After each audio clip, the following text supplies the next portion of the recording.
بسم الله الرحمن الرحيم القارعة.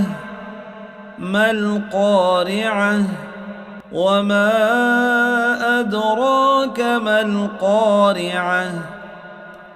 يوم يكون الناس كالفراش المبثوث وتكون الجبال كالعهن المنفوش فأما من ثقلت موازينه فهو في عيشة راضية وأما من خفت موازينه فأمه هاوية وما أدراك ما هي نار حامية